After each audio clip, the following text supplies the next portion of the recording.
Today, we are going to take a look at one of the most fascinating places on Earth, the lost city of Petra, Jordan.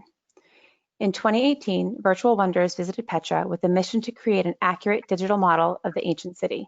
The team used drones with 3D cameras to capture both street-level and aerial images of temples, theaters, baths, villas, and homes, many of which were carved right into the rocky sandstone cliffs. To stitch the thousands of images together and create a digital twin of the city, the Virtual Wonders team turned to Skyline Software Systems Photomesh. The result is a truly stunning digital model of Petra, Jordan that you have to see to believe. Today, we have Mark Baumann, the president of Virtual Wonders, and Itai Ben-Schechter, the director of production at Skyline Software Systems, here to talk about this amazing project. So welcome, guys. Thank you so much for being here. We have on our agenda today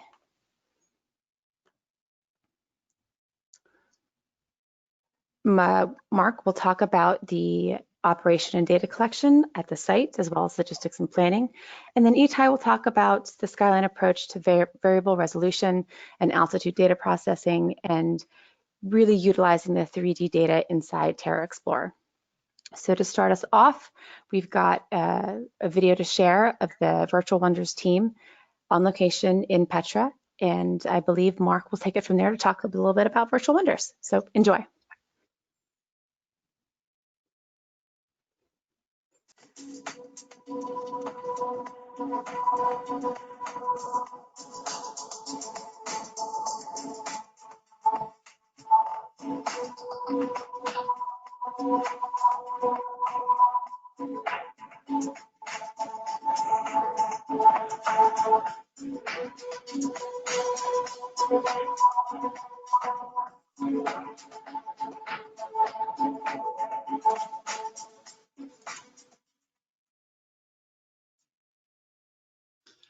Hello, everybody. I'm Mark Baumann, the president of Virtual Wonders, and we are a collective of explorers, technologists, and storytellers. A lot of us met at National Geographic and did some of our first 360 imaging and scanning there, but we now work on sharing and protecting the world's most special places. And we digitize them at hundreds of times the resolution that any modern display system can handle, so that we can hand off preservation data sets to the governments involved and then create best-in-class media. As you can see at Petra, we did a lot of LiDAR photogrammetry. I don't want to go into too much detail on all of our techniques, but generally speaking, we use multimodal scanning and a lot of technologies to build these 3D models, sometimes textured light scanners, a lot of aerial photogrammetry, etc. Petra is one of the 7 wonders of the world, and I've been to most of them, and I have to say it's my favorite.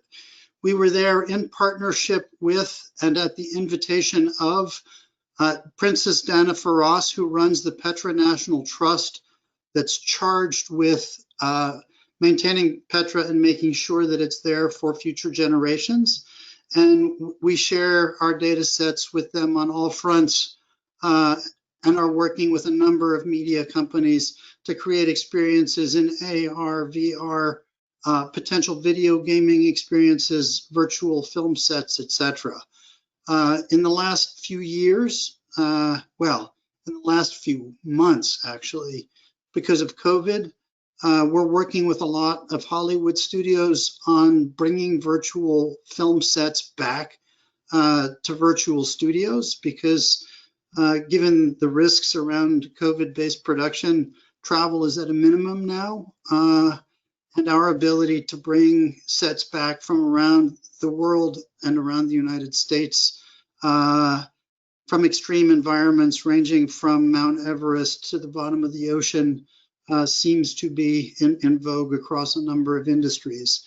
And we love working with you guys because it takes a whole lot of servers to put this together and some great software, and cloud solutions are often incredibly expensive. You guys are cost effective and you do an amazing job with aerial data.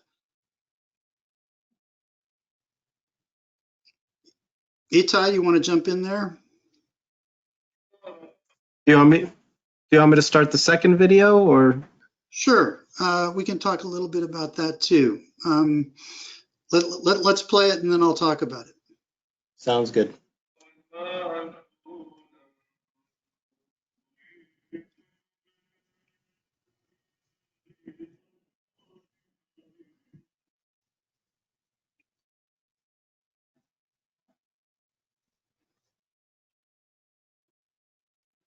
Since it's hard to hear the audio on this video, I'm going to talk a bit over it.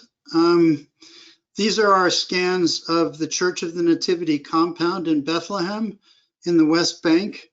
It's a worship site that dates back more than 2,000 years of its Christian history.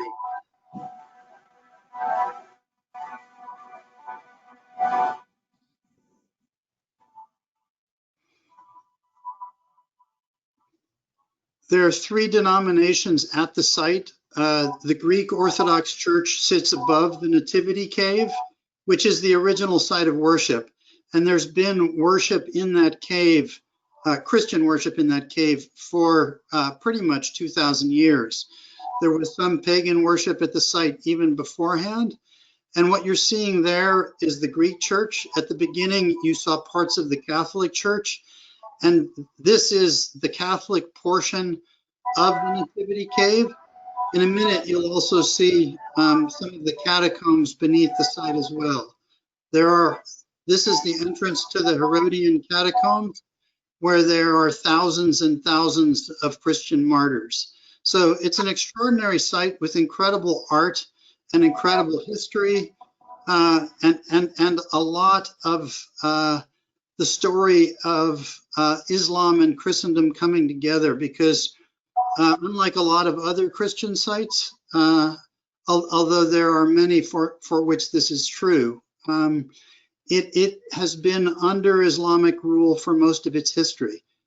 And what you're seeing there has only been possible in the last really few months, as Unreal Engine has made it possible to stream these massive point clouds.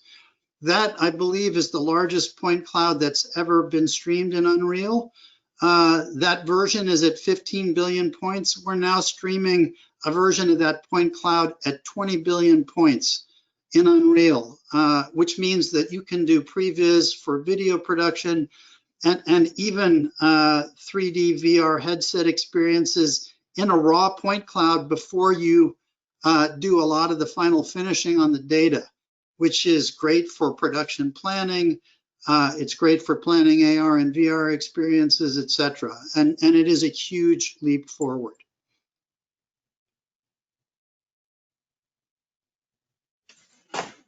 Okay, let me jump into the display. So is there anything else you'd like to add, Mark? Nope. I'm happy to take questions once you talk through the ways in which we've worked together on the aerial data.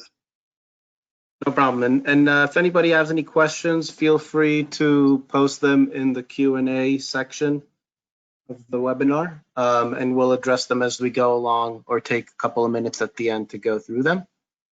So I'll take you through the processing that we did using the data from Virtual Wonders, specifically on the Petra project, and what was done in order to be able to produce what you're seeing here, the full 3D rendering of the entire data set. So just to give you an idea of the variety of the images, and I'll make the icons a little bit smaller in a second, you can see the location of the images all the way from very high altitude data, all the way to images that are no more than 1 or 2 meters above the ground. Let me make the icons a little bit smaller. There we go. So now you could see the combination of images that are pointing 90 degrees horizontal. And you can see what one of these images looks like. All the way to images that were captured from a nadir perspective, facing down would be one of these images. So you can see the variability in resolution and data. One of the benefits of photo mesh, first of all, we could bring in a lot of different data sources all together and connect them into one single comprehensive aerial triangulation block, bundle block. And we can also enhance it by seeking out areas that we can use to tie together. And we use the resolution that is optimized for each triangle. So when you're looking at, let's say, the temple, where there is data that was captured, 1 or 2 meters away from the site, that's what's being used to create the geometry and texture of that specific triangle. And that's why when you zoom in, it brings in the full resolution texture that was used from that image. And then when you go into an area that was captured from pretty far away, let's say this mountainside over here, you can see that it uses the best resolution possible to map out the mountainside, which could be very different resolution, but when you look at it, it all creates one single comprehensive view. So the nice thing is also, once you connect all the data together in the aerial triangulation step, if you look over here, it's possible to see that some of this data was collected early in the day, which when the sun is coming in from the east, this mountainside is shaded. And then a little bit later in the day, in the afternoon, the sun is on the west side, which means that this mountainside is completely lit. So if we look at one of these scenes, and I can show the photos that hit this point, let's say over here. And I'm using, by the way, this is Terra Explorer, which enables the visualization of the 3D data. And this is the Skyline Photo Inspector, which allows to view all the images that create 3D data. So this is one of the higher altitude images. And we can look at the image and see this is a view from the top. As we move away, you'll see this is one of the oblique images in full sunlight that was used to produce this point. And then if we go to one of the other images, this one, you'll see the same area but in full shadow. And this is the side of the mountain during the morning time, when the sun is on the eastern side of the mountain. So at the end of the day, this creates one single comprehensive 3D view.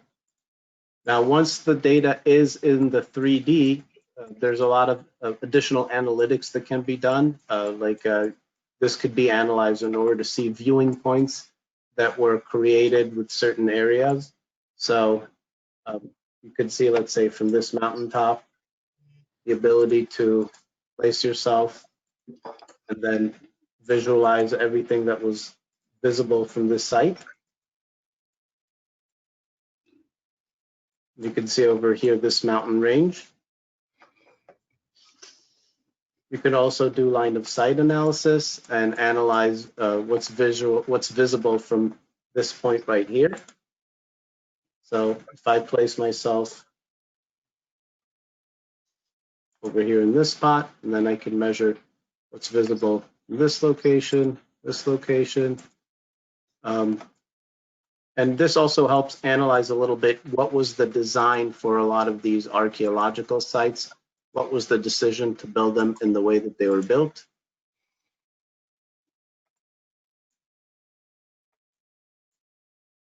Okay, so this is one aspect of the 3D model. And I also have the project viewed over here, so you can see how it was actually processed. This is our photo mesh software. And see, this is the AT tile that calculated 100% of the images in different views. Now, the nice thing about photo mesh is we can divide the project up as part of our mechanism into tiles. And then each one of the tiles is able to, according to whatever data is available for it. So over here, there will be very dense tiles with a lot of information. And this is the produced point cloud. And then for other tiles, there will be only 48 images. This tile could have 245. So as part of the process, we're able to connect everything together and create one single comprehensive view. So I'm getting some questions. I'll address them. There's a question if we can support VR. Yes. So the VR is built directly into the software. If it's connected to your computer, you could visualize the VR, the 3D data and everything on top of the 3D data. So any sort of GIS layer information that's being built on top will also be included in the VR view. And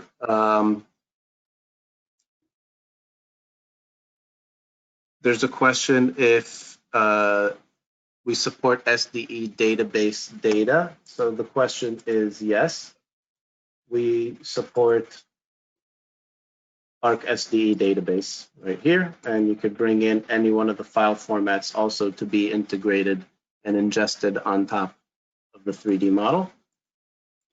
There's also, to address some other questions, there's all the basic 3D measurements are available. So let me turn on some of the measurements. You could measure vertical distance. This is one of the amphitheaters. Horizontal measurements. This would be also an aerial distance. And there's also being able to measure on 3D planes to get a very accurate measurement. And that could be either horizontal or 100% vertical. If we wanted to measure the surface area of this mountainside of this temple, it'd be as easy as this. And then I can measure it on an arbitrary plane. We also have a snapping tool, so I can snap to certain vertices in the 3D ML and then measure the full 3D area of the side of the temple, really anything inside the 3D view. Itai? Yes.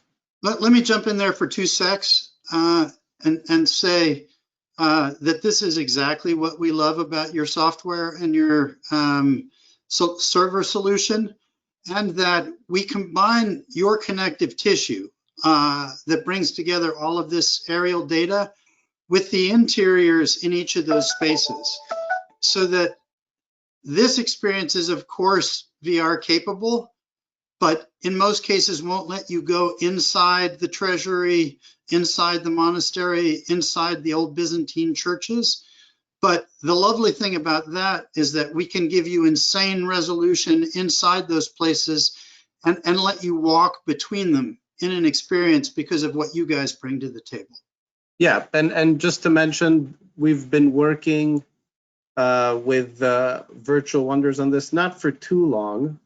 We have been working with them quite a lot in the past, but on the Petra data set, it was a bit of a challenge that we took on. From what I understood, it was a difficult task to try to connect all of the different AT photos together. There's more of sort of solved in batches or groups, and the goal was really to try to create everything in one single 3D output. The next step, and that's actually what we're working with them on right now, is we do have the ability to ingest massive point clouds. And we've received the data sets for a lot of these sites, the indoor scanning for some of the tombs and some of the temples, is to integrate them initially as point clouds into the view. And that could also be part of the same comprehensive environment. And the second aspect would be to try to integrate them into the mesh creation so that you'd have a full 3D mesh. And essentially, if you're looking into one of these tunnels and one of these tunnels was scanned, you'd be able to go inside in the mesh and really move all the way from viewing something, 1,000 meters above the ground to being able to view it all the way inside territory. And we do have the ability to support walk mode or indoor navigation. So this is something that we're really excited about, and we're pushing the software in that direction. And Virtual Wonders definitely has the right data to develop the software on and challenge it into that direction. We're very excited about the collaboration. And just to reiterate, this is images only. This did not have the LiDAR included in it. This is 100% the AT images. Okay, I'll address some other questions. Is Unreal Engine necessary for the creation? No, this was produced 100% with Skyline Photo Mesh. And the benefit of Photo Mesh is that we're able to utilize really hundreds of computers if necessary. And see, this is our internal production where we run about 75 machines, but we could also plug into AWS and bring in, I think we've ran a project on up to 500 computers in parallel for really quick turnaround and really massive scale. Let me jump in there for a second, Itai. Yes. Unreal Engine and Unity, as most of you I'm sure know, are the main video game engines, but they're now also the production tools of choice for both film and television. And the reason that we tend to work in Unreal these days is because of all the lighting tools and because of the ability to stream even interior massive data sets as raw point clouds, so that you have an output really early in the process that lets you do production planning and video game engine planning, film planning, etc. And you can do virtual camera moves through any of it. A lot of that can be done here, but the lighting tools and all of the other bells and whistles that are critical for Hollywood production and video game production are built into industry standard software packages. And the great thing about this data is that we can drop it into those packages pretty easily. Yeah, and yeah, our goal is initially at least to focus on the content creation, being able to bring all this data together comprehensively. Obviously also being able to visualize it in Terra Explore and give it a geospatial sense has a lot of benefit to it, but we're also working on the best way to integrate it into the formats that are ingestible with the Unreal Engine and Unity, and that's something that we're working on with the Virtual Wonders team as well. I see there's some questions on that, so this is something that just want to make sure that people are aware of. And there are open industry formats, and that's actually what we're working on, to being able to produce it directly out of the photo mesh output or export it out of Terra Explore with our mesh conversion tools. Okay, so we're very excited. There's a couple of other projects that are in the pipeline with Virtual Wonders, and we hope, when things open up a little bit and they can actually continue with some of the data creation or the data collection, we'll continue supporting the content creation part and the 3D creation. And at that point, we will be more than happy to share some of the results, of course, with Mark's agreement, Mark's permission, and maybe do another webinar where we could show some of the other outputs that we've been able to produce. We love working with you guys. Oh yeah, it's I think a great synergy between what you guys do, and this is definitely something that we're working towards. Variable resolution, integration of LiDAR and imagery, indoor, outdoor. So you guys are the perfect partner for our software. Great. So Catherine, is there anything else you'd like to add? I just want to make sure that we got all the questions in the box. And if there's so. if anyone has questions that they think of later, please connect with us. There'll be a link and an email address in the email that I'll be sending out shortly. But I'm happy to answer any other questions that you have. We should be sending that email in the next couple hours. It has a link to a recording as well as a case study associated with this project. The recording will also be available on our YouTube channel as well as www.skylinesoft.com, our website. So thank you all so much for attending, and hope you have a safe and wonderful day and rest of the week. Thank you guys both for joining us, and it was really fascinating. Thank you. Thank you.